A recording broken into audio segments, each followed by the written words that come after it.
Olá, meu nome é André Campelo e nós estamos então apresentando o segundo vídeo dedicado à obra de Frantz Fanon. No primeiro vídeo, nós apresentamos artigos de psiquiatria de Frantz Fanon e a sua tese de medicina, que é pouco conhecida, reunidos todos no livro Alienação e Liberdade. E hoje nós vamos apresentar o livro Pele Negra, Máscaras Brancas. Fanon nasceu em 1925 na ilha de Martinica, que é parte do território francês. Formou-se em medicina em 1951 na cidade de Lyon, na França. Apresentou então a sua primeira tese como trabalho de conclusão de curso do curso de graduação. E essa primeira tese foi recusada, considerada inadequada. Ele então apresentou uma segunda tese baseada em outro material de estudo que ele também estava preparando nessa mesma época para outra finalidade. E essa segunda tese foi aprovada. Nós invertemos a ordem de apresentação. A segunda tese que foi aprovada era uma tese sobre uma doença neurológica com sintomas mentais. Nós apresentamos no primeiro vídeo. E agora, a primeira tese nós estamos apresentando no seu segundo vídeo. É o que vamos apresentar hoje. Depois de recusada no ano seguinte, depois de recusada essa tese, no ano seguinte, Fanon levou a um editor para publicar a tese como livro. O editor então sugeriu uma mudança de título, porque ele achou que o título não era muito adequado para um livro comercial. E ele sugeriu então um outro título. O título original, escrito por Frantz Fanon, era Ensaio sobre a Desalienação do Homem Negro. O editor escreveu um outro título, fez uma outra proposta, Pele Negra, Máscaras Brancas. E o Fanon aceitou, então o livro ficou conhecido pelo título escrito pelo editor.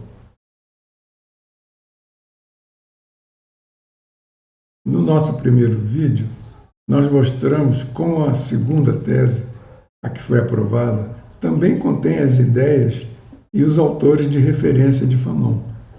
E aquela segunda tese esclarece muito essa primeira tese, ou seja, aquela tese de medicina aprovada e que foi apresentada em segundo lugar, esclarece muito essa segunda tese, que é Pele Negra e Máscaras Brancas.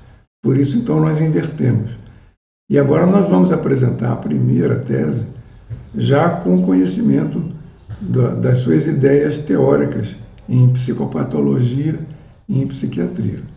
Já dissemos que o título do livro foi publicado com o título escolhido pelo editor, aprovado por Fanon, porque o título para ser apresentado nas livrarias, o título de Fanon, não seria muito adequado. E o título que foi apresentado nas livrarias se presta a muita confusão, porque dá a impressão de que a tese de Fanon é apenas uma questão de máscara, uma questão de aparência, de autenticidade. Basta você tirar a máscara e pronto, você virou uma pessoa autêntica. Não precisa se aprofundar no assunto. O próprio título já diria tudo que estaria no conteúdo do livro. Isso não é verdade. Na verdade, a tese de Fanon é bastante complexa e contém uma proposta original sobre a questão da desalienação. E por conta desses mal-entendidos e muitas vezes de apropriações da obra de Fanon, nós vamos limitar nossa apresentação apenas aos autores a que ele mesmo fazia referência.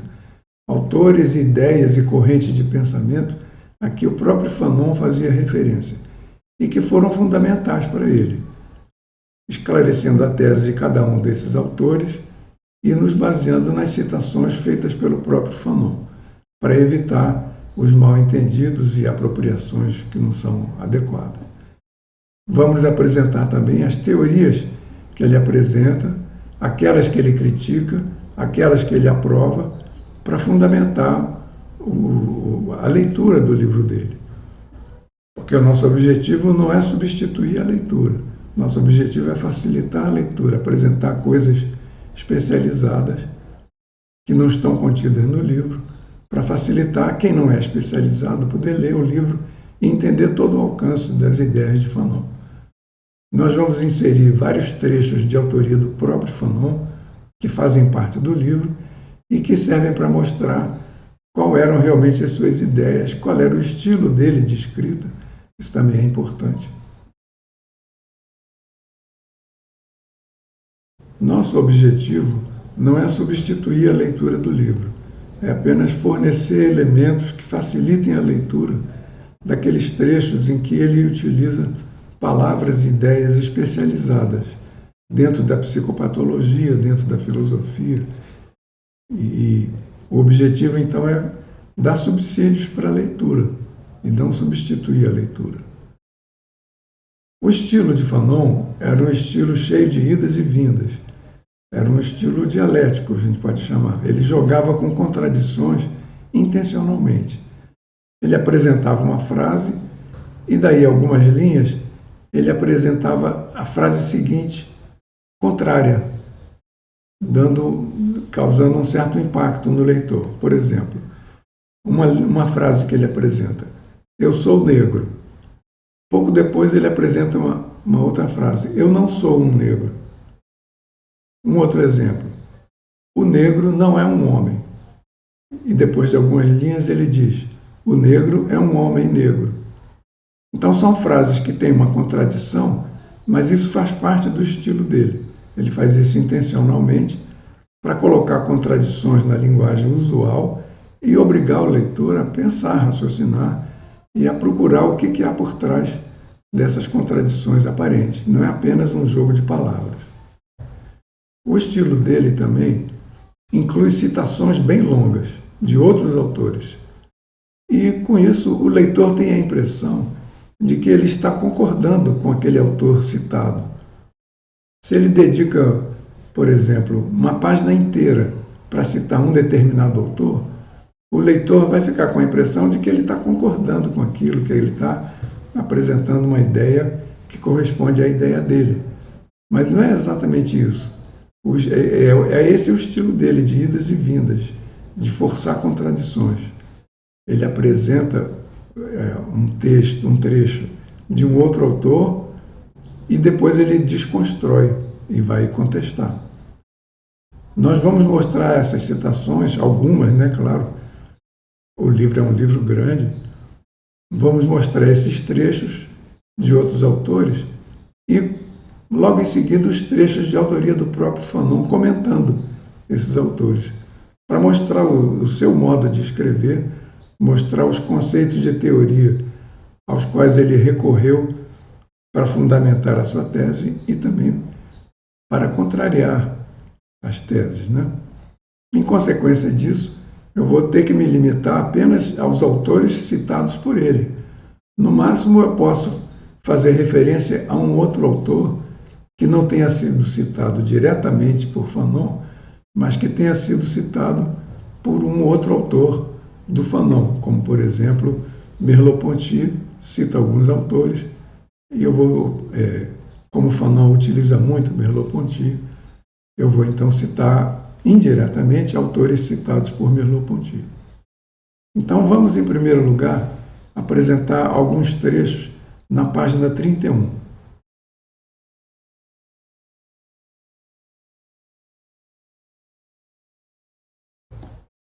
Então vamos ler um trecho da página 31. Conferimos importância fundamental ao fenômeno da linguagem. É por isso que consideramos necessário esse estudo, que deve nos fornecer um dos elementos de compreensão da dimensão para outrem do homem de cor, tendo em mente que falar é existir absolutamente para outro. Esse é um parágrafo logo na abertura do livro, e eu vou destacar essa frase, a dimensão para outrem do homem de cor. Falar é existir para o outro. O que a gente destaca aqui? Primeiro, ele não quer ser um estudioso da linguagem. A tese dele não é sobre a língua. A tese dele é sobre a fala. E há uma diferença enorme fazer uma teoria psicopatológica fundamentada na língua e uma teoria psicopatológica baseada na fala. É uma diferença muito grande. A fala é existir para outro. Esse é um dos pontos centrais da teoria de Fanon. Uma outra citação aqui.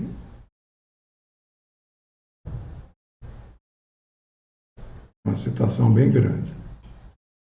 O negro tem duas dimensões, uma com seu semelhante e outra com o branco. Um negro se comporta de modo diverso com um branco e com outro negro.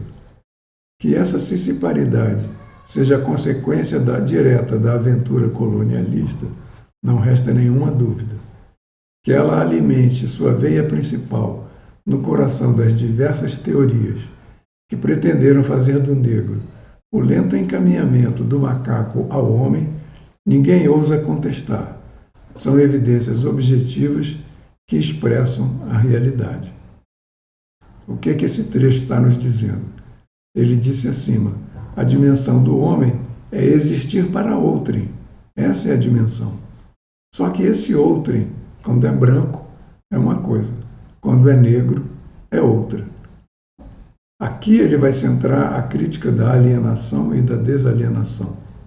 E ele acrescenta, essa divisão é uma consequência do colonialismo e ela é alimentada por teorias que pretenderam apresentar o negro como intermediário entre o homem e os outros animais. Teorias psicopatológicas e psiquiátricas, teorias antropológicas, teorias neurocientíficas, entre aspas, da época. Esse é um trecho bastante violento dentro de um livro que tem uma escrita elegante e que não baixa o nível em momento nenhum. Vamos ver um outro trecho.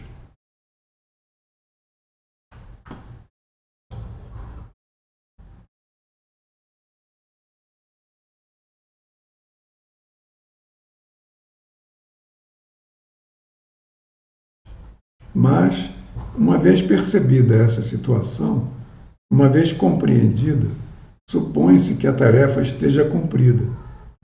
Como então não voltar a ouvir, despencando pelos degraus da história, essa voz que diz: a questão não é mais conhecer o mundo, mas transformá-lo.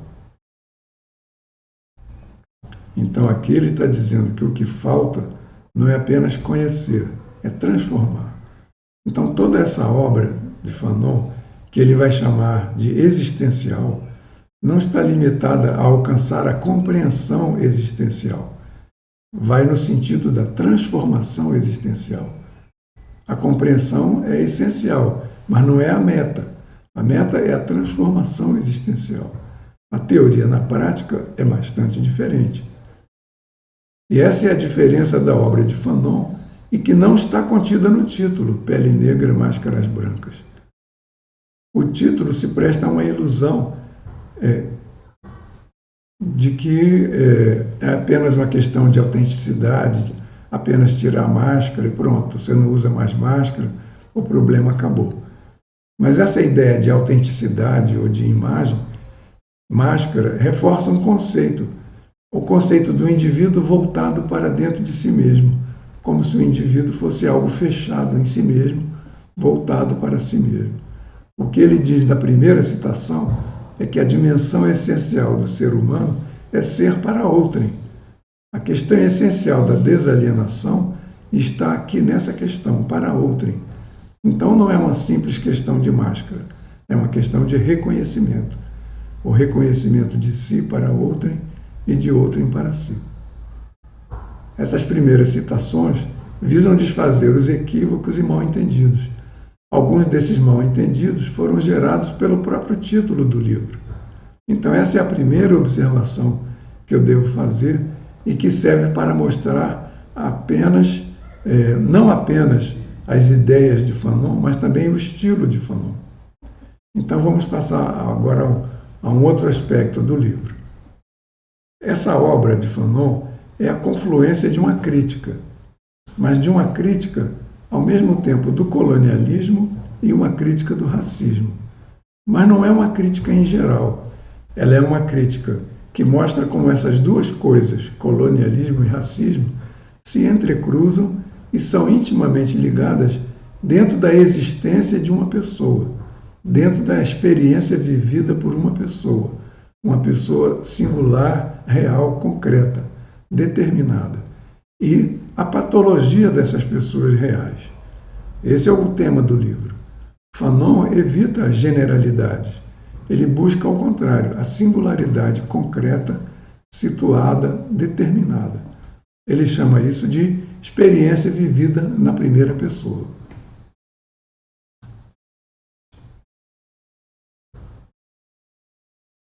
Mais uma citação aqui.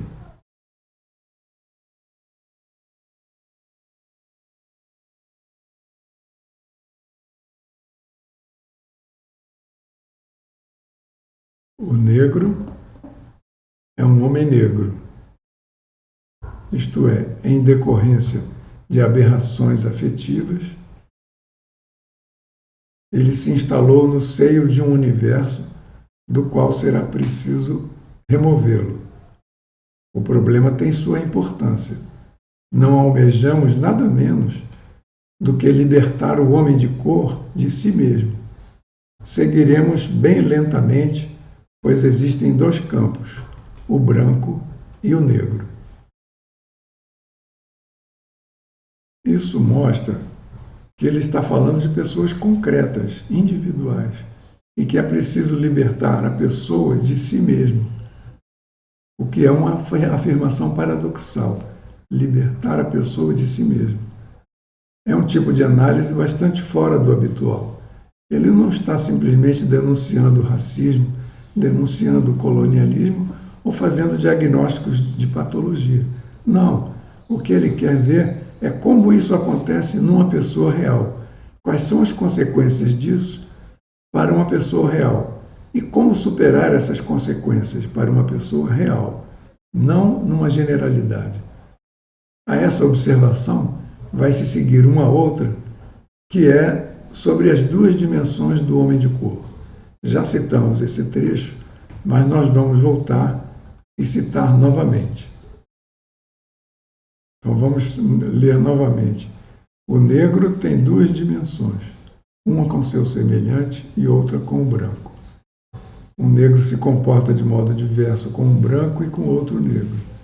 Que essa cisparidade seja consequência direta da aventura colonialista, não resta nenhuma dúvida. Que ela alimente sua veia principal no coração das diversas teorias que pretenderam fazer do negro o lento encaminhamento do macaco ao homem, ninguém ousa contestar. São evidências objetivas que expressam a realidade. Então, há um impacto, é uma passagem bastante radical, e ele constata essa situação e diz que não basta conhecê-la. Uma vez percebida, é preciso transformar. Essa frase é o eco de uma outra frase, de um outro pensador, que ele não cita nominalmente. Mas isso não é o importante.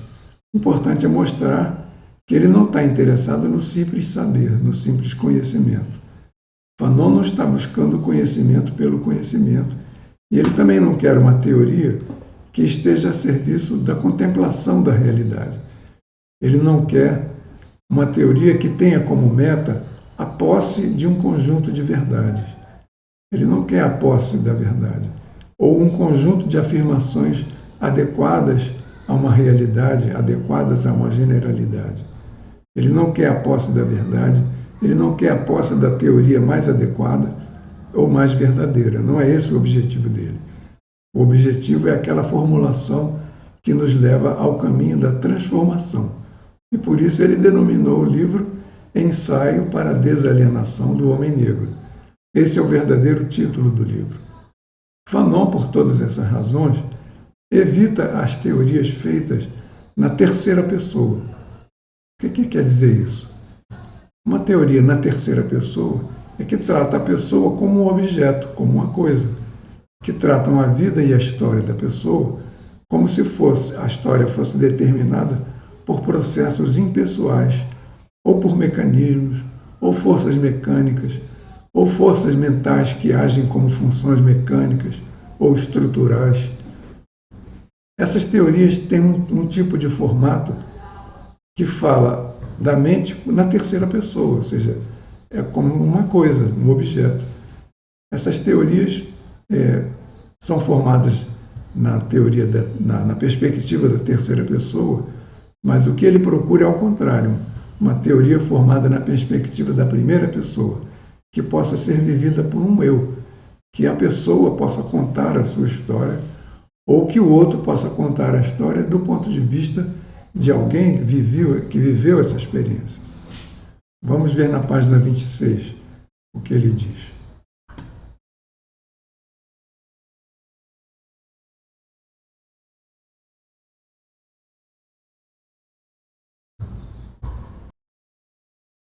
Vamos ver a citação aqui. As atitudes que me proponho descrever são verdadeiras. Deparei-me com ela incontáveis vezes. Então, o que ele quer dizer aqui? É uma coisa que ele mesmo experimentou incontáveis vezes, ou que ele ouviu de outrem o relato vivido na primeira pessoa do outro. O outro falando, eu vivi isso. Ou então ele mesmo dizendo, eu vivi isso. Então esse é o sentido que ele usa, o primeiro sentido, né? Uma experiência vivida na primeira pessoa. Mas ele vai também utilizar o termo, a ideia de uma história vivida na primeira pessoa, porque não é apenas o aspecto subjetivo da experiência, é o aspecto objetivo da história vivida. Vamos explicar melhor esse contraste entre terceira pessoa e primeira pessoa. O contraste é ou coisa ou pessoa.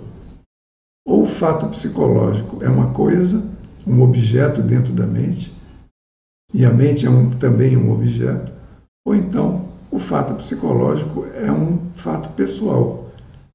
A terceira pessoa, no sentido gramatical, pode ser ela ou ele, mas aqui Fanon está se referindo a um outro termo. O pronome não seria ela nem ele, o pronome seria isso, que corresponde à terceira pessoa, no sentido da gramática, mas que indica a não pessoa, quer dizer, a coisa. Então, quando você se refere a uma pessoa, você diz ele. Quando você se refere a uma coisa, você diz isso. A primeira pessoa é o eu, mas o eu, se o eu for transformado numa função, num processo mecânico, numa energia que se desloca para lá e para cá, então isso já não é mais uma pessoa, isso é uma coisa. Então isso é a coisificação. Ele então delimita bem as suas observações. As suas observações não valem para a generalidade dos seres humanos, para todos os humanos, ou para todos os negros. Não, ele também delimita aí. Por que ele delimita? Porque para ele o que interessa são os atos e experiências vividas por uma pessoa concreta, singular, determinada no tempo e no espaço. Ele não está buscando uma generalidade, ele está buscando uma experiência singular. E é a partir dessa experiência singular que ele vai encontrar a universalidade. Então é um caminho que ele propõe, da singularidade para a universalidade. E como é que ele descreve esse caminho? Como é que ele se refere a essa singularidade e a essa universalidade? Vamos ver aqui na página 28 como é que ele vê esse caminho da singularidade para a universalidade. Vamos aumentar aqui a nossa citação. Tendo em vista a nossa origem antiliana, nossas observações e conclusões valem apenas para as Antilhas, ao menos no que se refere ao negro em seu lar. Um estudo deveria ser dedicado à explicitação das divergências entre antilianos e africanos. Nossa origem, que ele diz aqui, quer dizer a origem dele. Ele, Fanon, ele está mostrando que esse estudo se refere aos antilianos, a ele como antiliano, quer dizer, natural da Martinica, que é uma pessoa singular, determinada, que nasceu num lugar determinado, viveu nesse lugar e numa determinada época. Tem essas experiências. Os africanos têm outras experiências. Isso, em parte, é o que ele definiu na própria tese de medicina, aquela que a gente apresentou no primeiro vídeo. Não importa somente a psicogênese, ou seja, a coisa que acontece dentro da mente, os pensamentos e os sentimentos que a pessoa teve dentro de si. Não. Importa também a sociogênese, o tempo, o lugar e as situações vividas. E também a organogênese, que é o comprometimento corporal de toda a experiência na primeira pessoa. Não há uma experiência na primeira pessoa em que o corpo não esteja comprometido. Então, a psicogênese, a sociogênese e a organogênese, como elas se entrecruzam e se concretizam numa pessoa singular, determinada, é isso que ele quer estudar. E esse é o ponto de vista dele. E a teoria original dele é fundamentada nisso.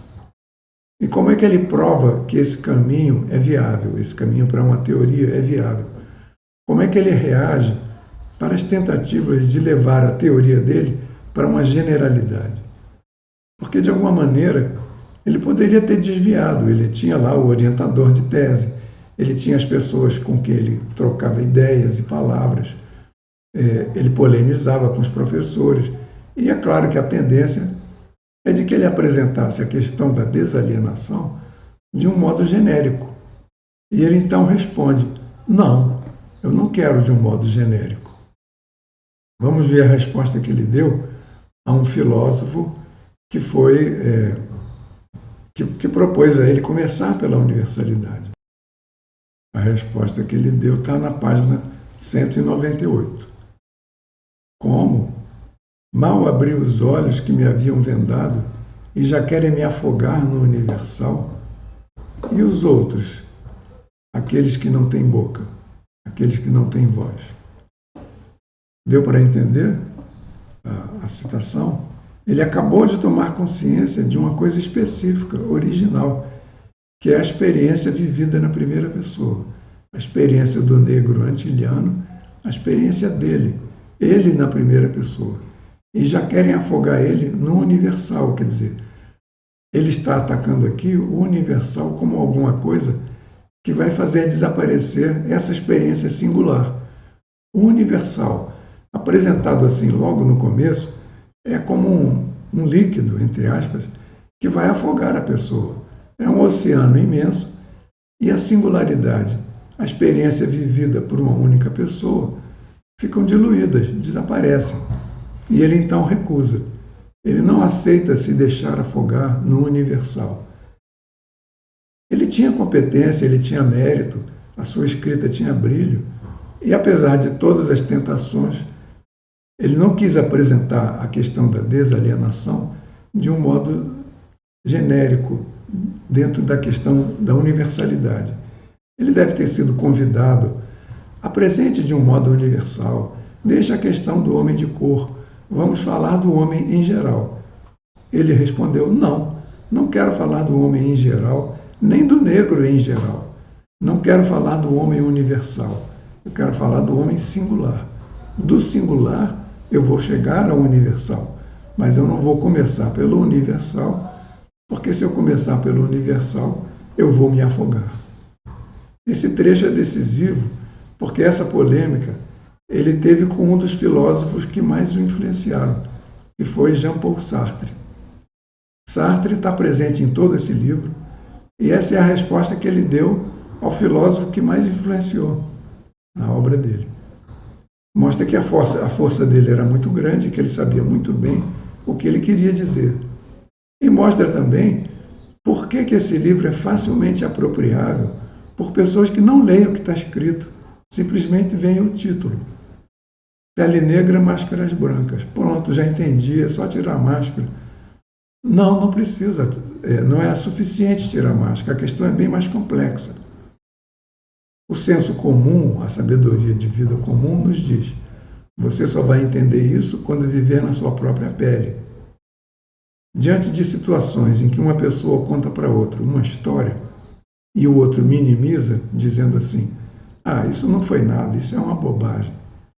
O outro então responde: "Você só vai entender isso quando acontecer com você.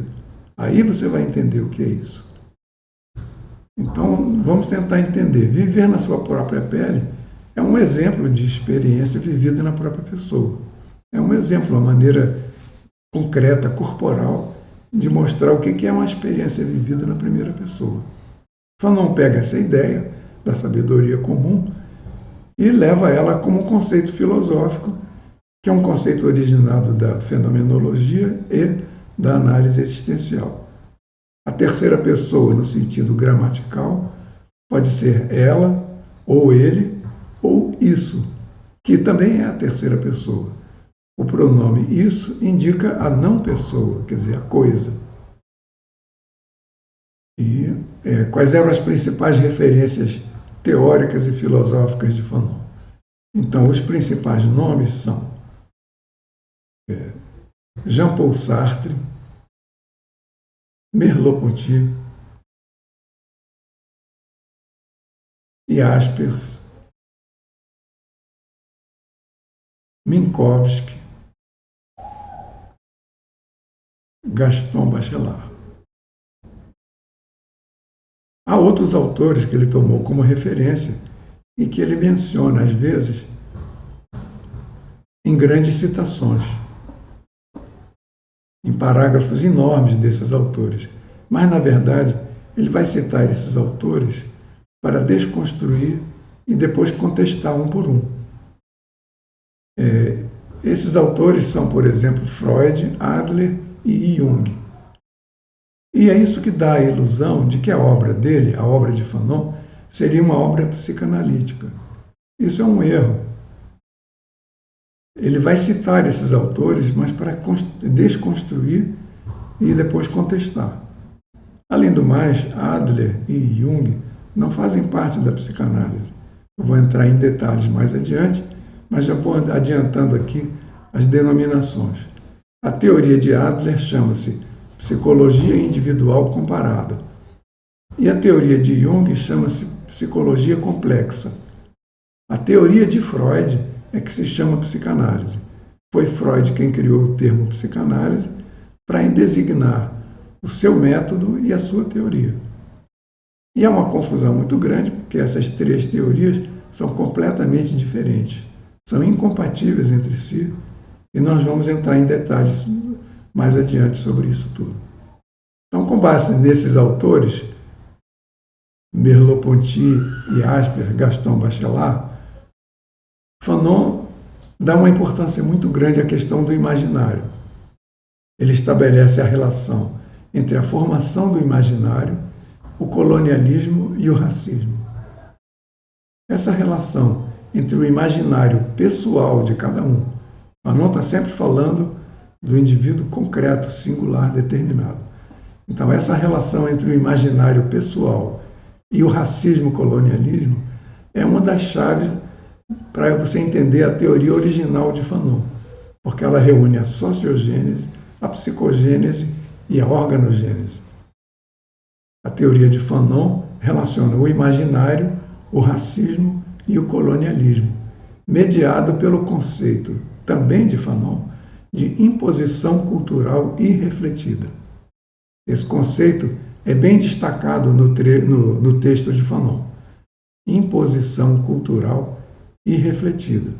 O que isso quer dizer?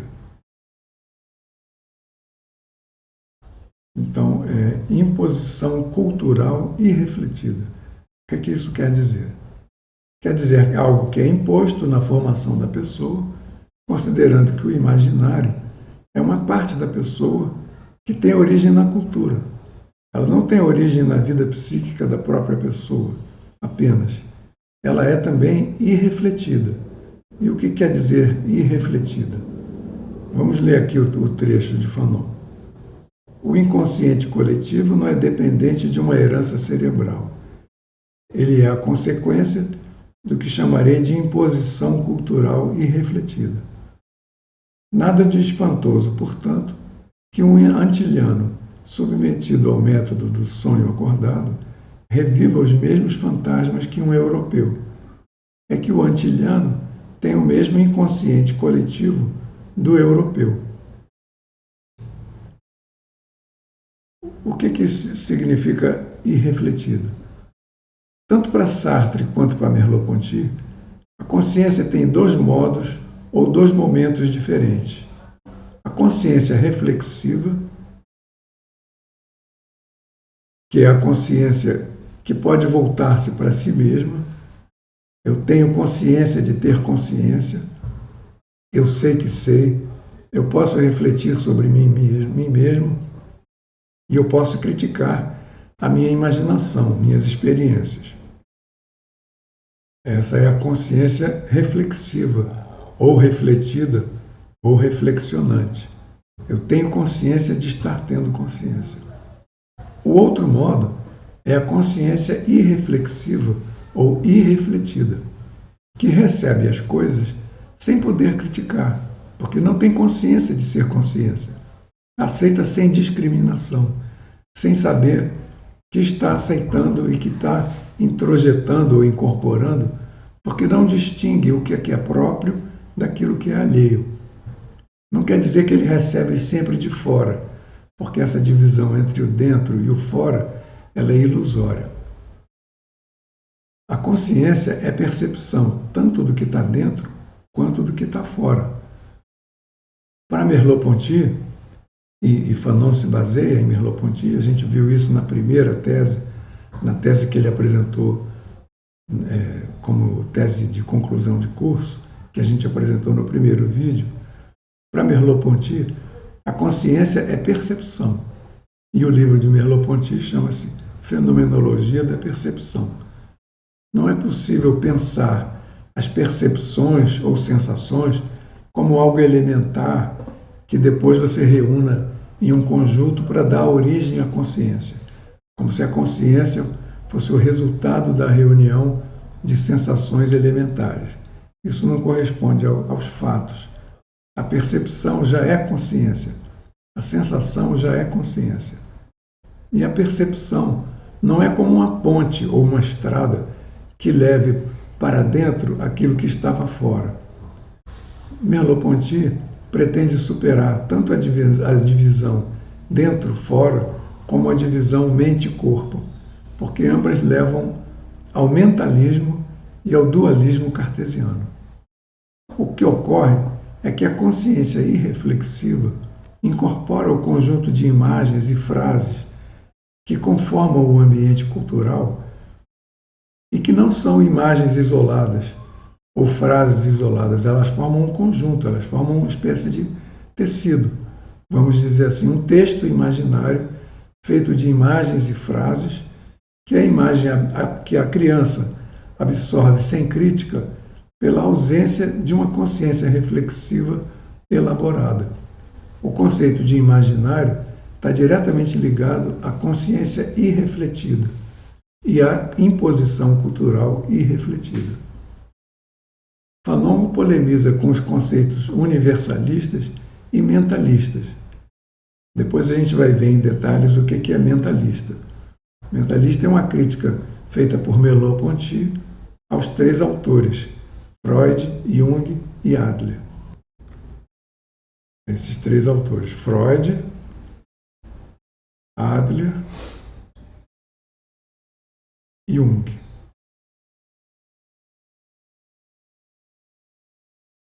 Então, mentalista é um termo usado por Merleau-Ponty para criticar os autores que consideram que a mente seria o centro de comando da conduta.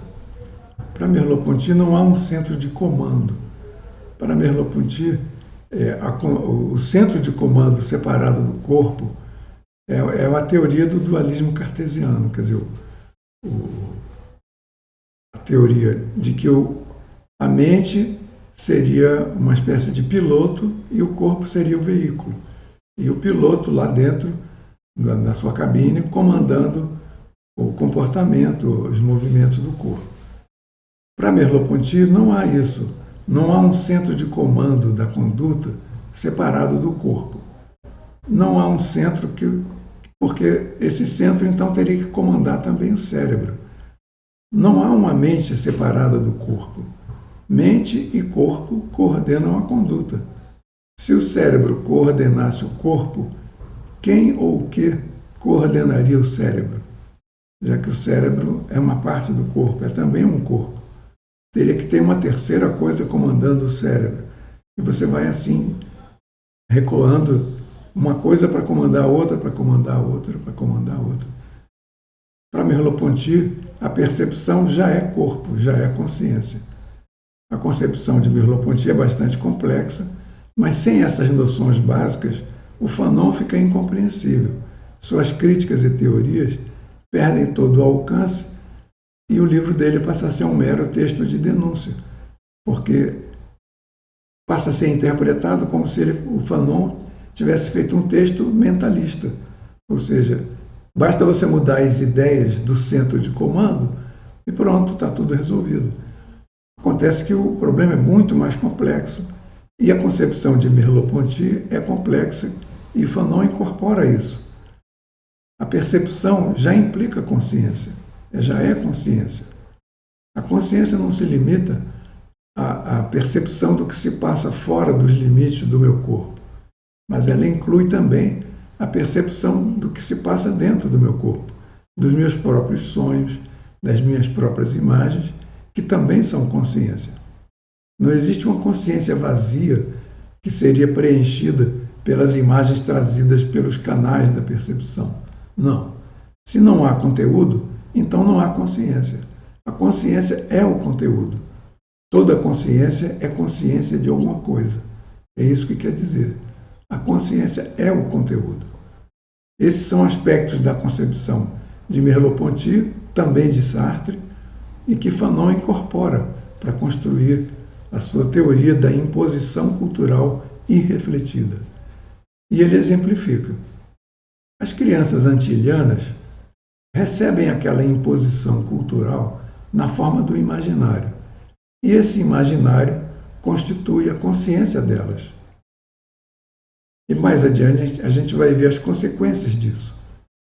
Então é como se fosse uma colonização do imaginário individual. E essa colonização ocorre por múltiplos meios.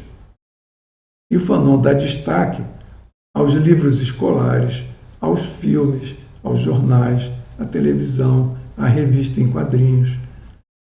Também dá destaque às formas imaginárias que acontecem dentro da imaginação das palavras.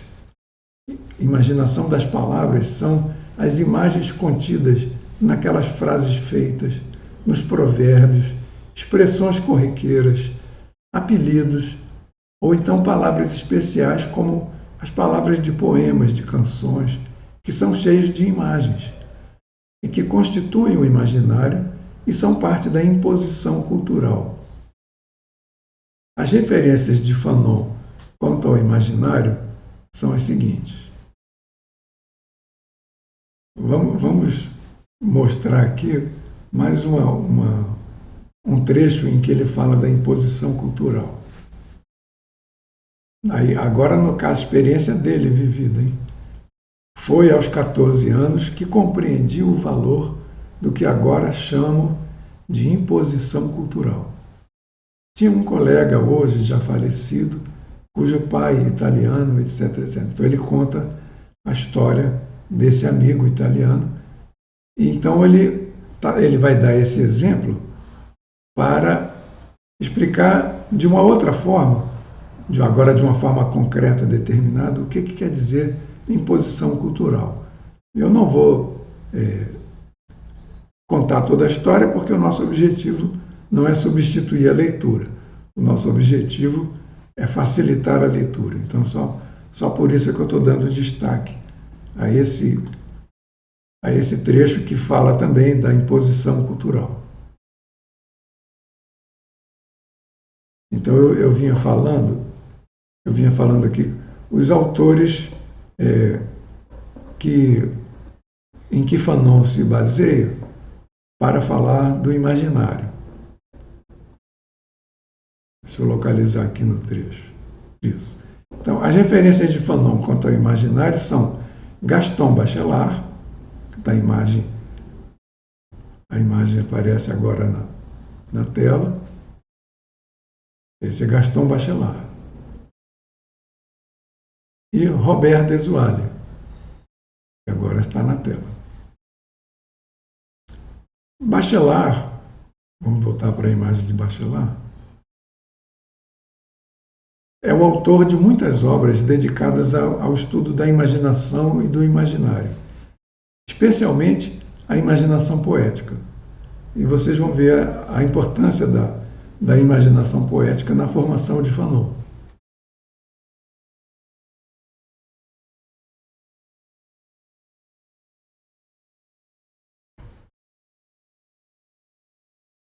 Fanon cita uma obra de Bachelard, que é O Ar e os Sonhos, que está a imagem aí na tela, que tem por subtítulo Ensaio sobre a Imaginação do Movimento.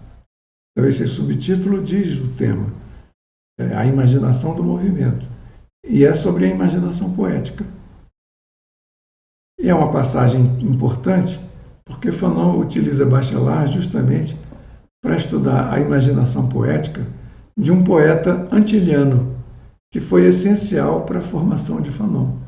E esse poeta chama-se Aimé Césaire, cuja imagem vai aparecer agora na tela.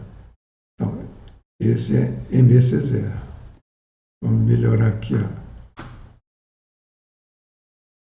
a centralização da imagem. Então, esse é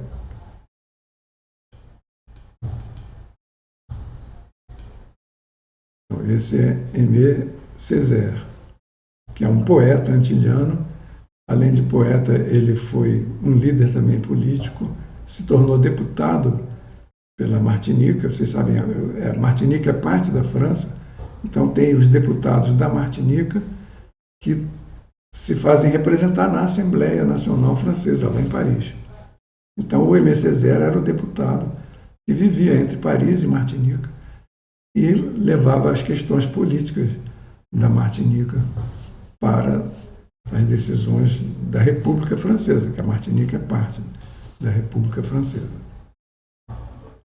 Então, Fanon se apoia em Bachelard para estudar a imaginação poética de Aimé Césaire. É uma passagem bastante importante. Já Robert Desuale é o criador de um método, esse aqui, é o criador de um método de psicoterapia que se apoia na imaginação. Esse método chama-se sonho acordado dirigido e é um método que procura utilizar as imagens criadas pelo próprio cliente e também imagens produzidas pela cultura, imagens da imposição cultural. Por exemplo, as imagens de um sonho noturno, as imagens contidas nas palavras do próprio paciente, de modo que essas imagens colocadas em movimento formem o cenário de um sonho, de um devaneio. E através dessa imaginação em movimento, através desse devaneio, o cliente possa representar os seus complexos, o seu drama e, de certa maneira, conhecer também em que medida ele foi marcado pela imposição cultural. A partir daí, a pessoa pode promover mudanças dentro de si, nesse cenário imaginário, confrontar medos, fobias, desejos, ou mesmo passagem da sua história de vida, representar cenários vividos. Há um trabalho de transformação do imaginário e da pessoa através do sonho acordado dirigido. Mas como Fanon não é um mentalista, essa mudança não é uma simples mudança das imagens mentais lá no centro de comando. Não é esse o conceito de Fanon e também não é o conceito de Desuale. Mas isso a gente só vai entrar em detalhes mais adiante, porque são várias coisas ao mesmo tempo que a gente tem que depois poder reunir. Por enquanto a gente vai falando delas em separado. O trabalho de Desuale, na terapia do sonho acordado, serviu como referência para Fanon. E nesse livro, Pele Negra, Máscaras Brancas, Fanon descreve algumas sessões de sonho acordado, porque o Fanon experimentou isso como terapeuta esse método do sonho acordado, e ele relata isso no final do livro, lá na página 200 e tanto. Nós vamos mais adiante falar sobre essas experiências do Fanon como terapeuta. Na verdade, Fanon sempre foi psicoterapeuta, porque para ele, psiquiatria é psicoterapia. Não é possível separar essas duas coisas. Mas isso é um detalhe que a gente apresentou no primeiro vídeo e a gente não vai aprofundar aqui. Fanon, então, nessa experiência dele como terapeuta pelo sonho acordado, ele mostra a imposição cultural na imaginação, nas fobias e nas neuroses, através da representação da cor da pele associada a qualidades boas e qualidades más, qualidades luminosas ou qualidades obscuras, qualidades sublimes ou qualidades materiais. E é também no campo do imaginário que Fanon constata a impossibilidade do espelhamento e a inviabilidade da dialética do senhor e do escravo como caminhos para a desalienação do homem negro.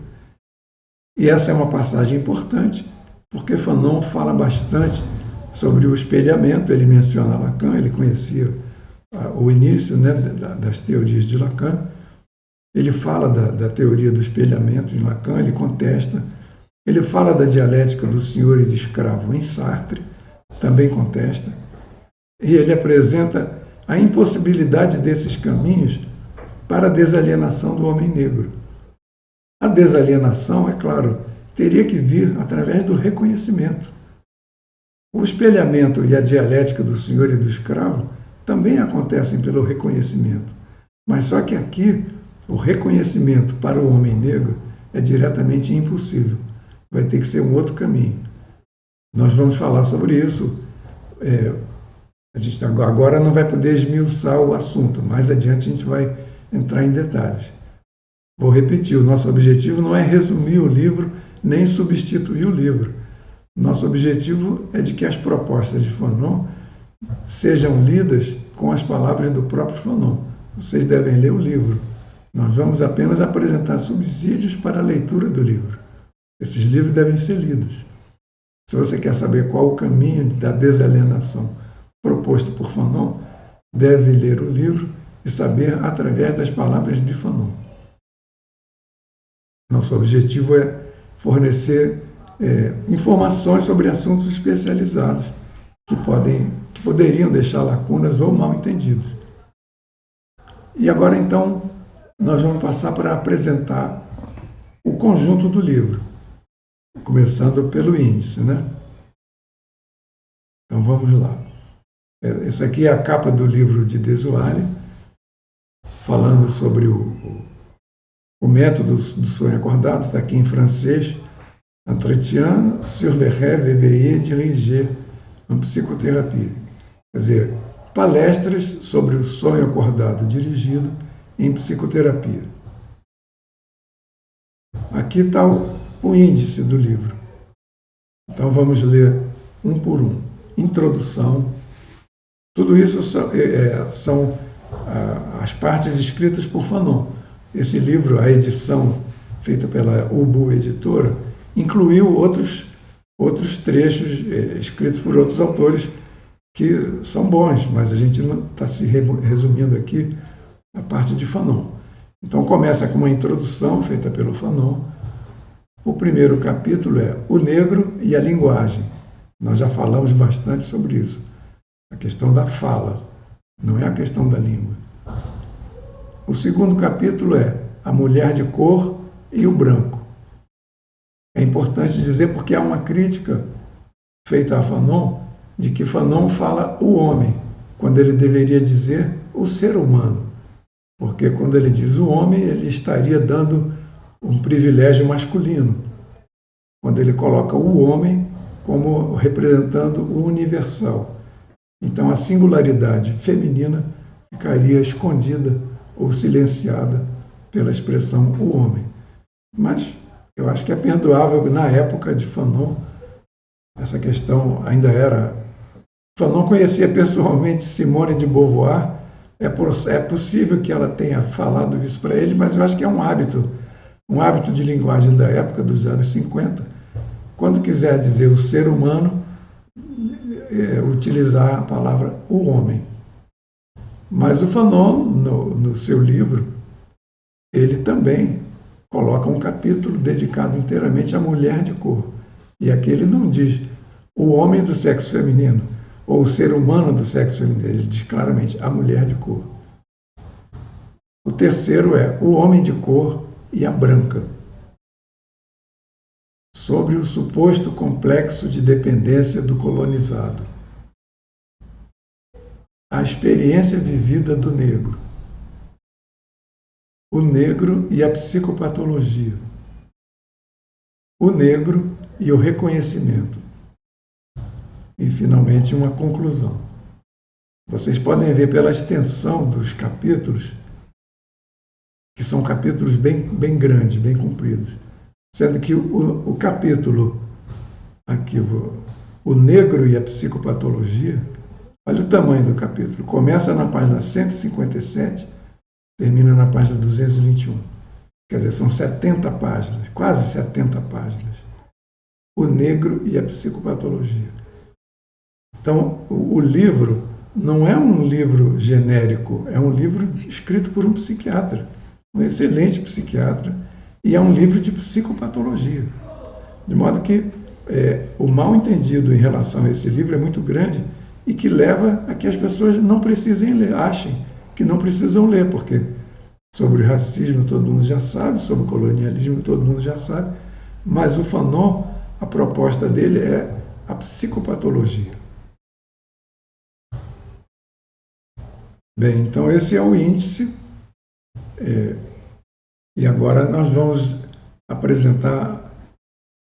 mostrar como é que ele mesmo apresenta o seu livro.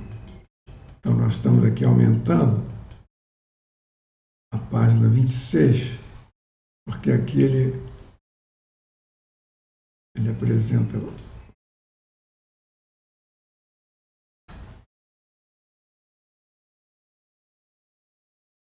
então agora vai fazer comentários sobre o seu próprio livro. Essa parte aqui é uma apresentação do seu próprio livro, nas palavras dele. Então, vamos citar aqui esse trecho que está na tela. Cremos que existe, em virtude da confluência entre as raças branca e negra, o acometimento em massa de um complexo psicoexistencial. Ao analisá-lo, almejamos sua destruição. Muitos negros não se reconhecerão nas linhas que virão a seguir.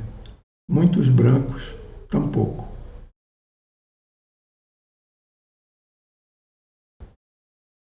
Bem, então, nós ouvimos as palavras dele.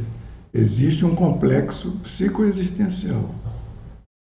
E agora, nesse trecho aqui, ele diz: esta obra é um estudo clínico. Acredito que aqueles que nela se reconhecerem terão dado um passo adiante.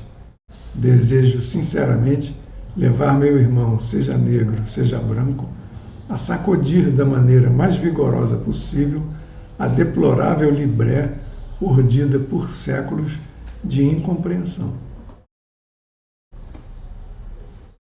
Vamos ver uma outra citação aqui na página 24.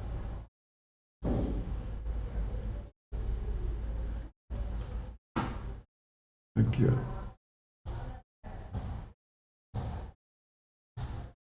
Ao abrir o caso, algumas coisas precisam ser ditas. A análise que realizamos é psicológica. Então ele está dizendo bem claro, é um estudo clínico, é um complexo psicoexistencial e a análise é psicológica. Depois ele vai mostrar que o que ele considera como psicológico não é o que o mentalismo considera como psicológico. Mas isso ele vai falar mais adiante. Vamos ver agora na página 25. Tem uma outra citação importante.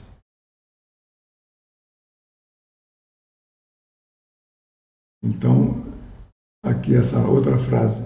Veremos que a alienação do negro não é uma questão individual. Além da filogenia e da ontogenia, existe também a sociogenia. Então, o que ele está querendo dizer é um estudo psicológico e, ao mesmo tempo, inclui a sociogenia. Quer dizer, o psicológico para ele não é uma questão puramente individual. Então, aquele conceito de consciência, que a gente já falou, e esse conceito aqui de que o psicológico para ele não é uma coisa puramente individual. Vamos ver aqui uma citação na página 27.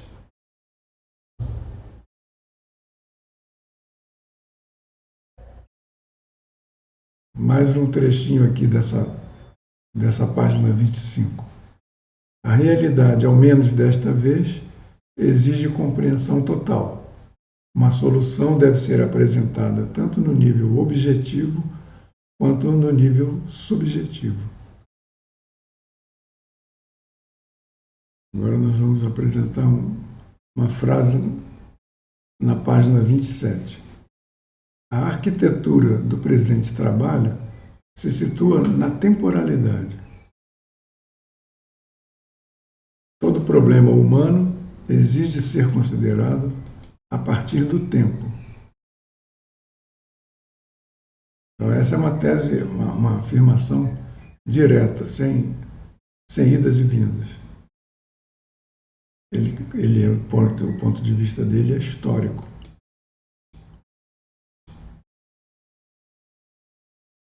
Nós vamos ver então aqui esse trecho que mostra que o ponto de vista dele é histórico. Ele já está antecipando uma primeira diferença dele em relação a tendências da época, dos anos 50, que era o estruturalismo. Ele está dizendo aqui que a perspectiva dele é histórica.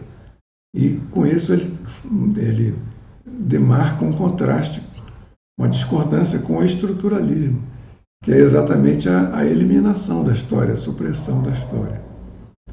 Ele está antecipadamente dando o recado. O ponto de vista dele não é estruturalista. Ele reafirma o ponto de vista da singularidade determinada. Ele diz que não quer fazer um trabalho para todos os tempos e para todos os lugares, e que ele pertence à época dele. A obra dele pertence a essa época. Então são passagens muito diretas, em que ele não utiliza nenhum recurso estilístico, nem ironia, nem contradições. Vai diretamente ao ponto e afirma as premissas dele. Vamos ver aqui como é que são essas passagens. Então, continuando essa página 27. O ideal seria que o presente sempre servisse para construir o futuro. E esse futuro não é o do cosmos, mas sim o do meu século, do meu país, da minha existência. De modo algum, devo me propor a preparar o mundo que me sucederá. Pertenço irredutivelmente à minha época. Então, o trabalho dele não é um trabalho generalizado. Ele procura sempre a singularidade. Não quer dizer que não possa ser utilizado no futuro, mas para compreender o livro, você tem que compreender que ele é sempre no ponto de vista da singularidade determinada. Pertenço irredutivamente à minha época. E o futuro é o futuro do século dele, do país dele e da existência dele. Essas passagens são muito diretas. Agora nós vamos ver como que ele apresenta cada um dos capítulos do livro. Os 3 primeiros capítulos tratam do negro moderno. Contemplo o negro atual e tento determinar suas atitudes no mundo branco. Então, esses são os 3 primeiros capítulos. A gente já viu quais são os títulos no índice, né?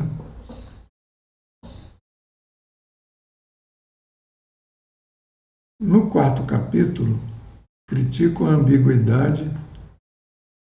Onde é que está? Está aqui. A citação está aqui. Vamos.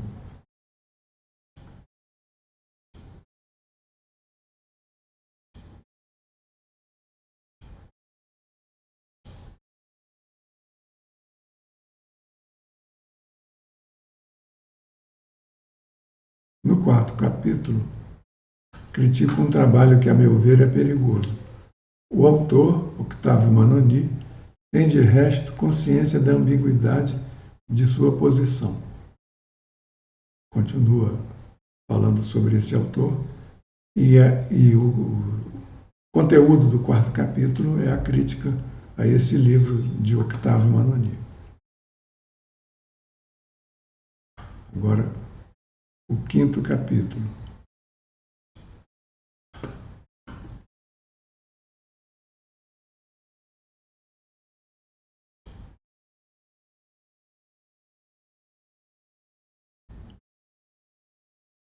O quinto capítulo, que intitulei A Experiência Vivida do Negro, é importante em mais de um aspecto.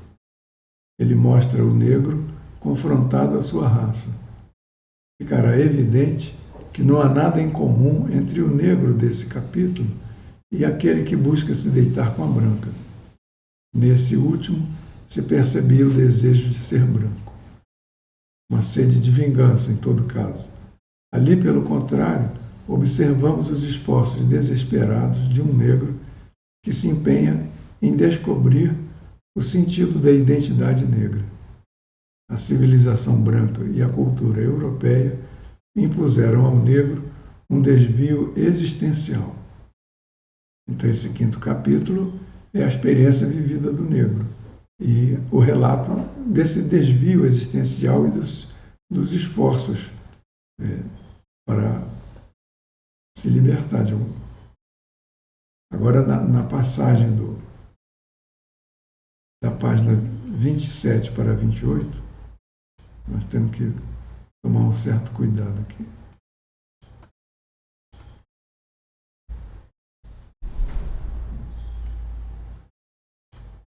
Mostraremos em outra parte que, com frequência, aquilo que é chamado de alma negra é uma construção do branco.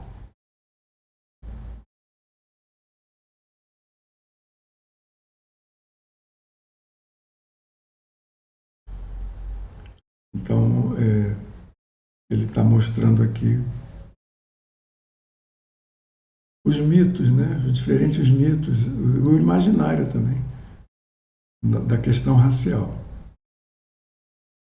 E, finalmente, o capítulo 6 e capítulo 7, que são os últimos, ele diz: os dois últimos capítulos são dedicados a uma tentativa de explicação psicopatológica e filosófica do existir do negro. Esses dois capítulos, a gente já falou sobre eles, são os capítulos mais longos e mais aprofundados. Então, é uma explicação psicopatológica e filosófica do existir do negro. Então, esse é o conteúdo mais importante do livro. E é essa maneira pela qual ele apresenta o seu livro, né? E, concluindo, ele diz aqui, ó: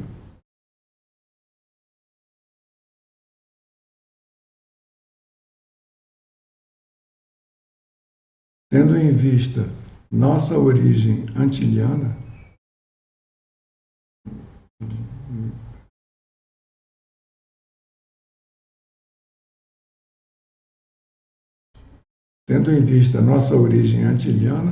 nossas observações e conclusões valem apenas para as Antilhas, ao menos no que se refere ao negro em seu lar. Um estudo deveria ser dedicado à explicação das divergências entre antilhanos e africanos. Bem, então, essa é a apresentação do livro, essas são as citações importantes. E, estudando os livros de Fanon com outras pessoas, eu notei que muitas pessoas não têm familiaridade com teorias e conceitos do campo psiquiátrico, psicológico ou psicopatológico, ou mesmo filosófico. E essa falta de familiaridade dava origem a uma leitura que perdia muito do valor do livro. A pessoa, muitas vezes, toma aquela palavra no sentido comum, quando na verdade era uma palavra usada no sentido especializado. Porque as palavras são as mesmas, as palavras especializadas são as mesmas da linguagem comum. Só que quando aplicadas a um conteúdo ou a um texto filosófico ou psicopatológico, elas ganham uma outra dimensão. Elas agora são conceitos. Elas passam a ter uma definição especializada, embora sejam iguais às palavras da nossa linguagem comum. E como nós temos familiaridade com esses termos, e como nós já sabemos aonde que as pessoas confundem uma coisa com a outra, nós resolvemos fazer esse vídeo e num novo vídeo, nós vamos encerrar aqui, num novo vídeo, num terceiro vídeo, vamos entrar em detalhes de aspectos especializados dos vários autores que o Fanon menciona, tanto os que ele concorda quanto os que ele discorda, para poder aprofundar a crítica de Fanon e, claro, aproveitar sempre as palavras do Fanon. Lembrar que a palavra crítica significa avaliar a partir de critérios. Não significa nem falar bem nem falar mal. É avaliar, mostrar o valor a partir de critérios. Então esse é o segundo vídeo. No terceiro vídeo, então, nós vamos analisar novamente Pele Negra e Máscaras Brancas, mas agora aprofundando os conceitos teóricos e entrando em detalhes na teoria original de Fanon, que inclui o imaginário, o esquema corporal, as teorias de Merleau-Ponty e muitas outras coisas, a questão do sonho acordado e a desalienação. Então, aguardo vocês para o terceiro vídeo, que será colocado aqui nesse nosso canal.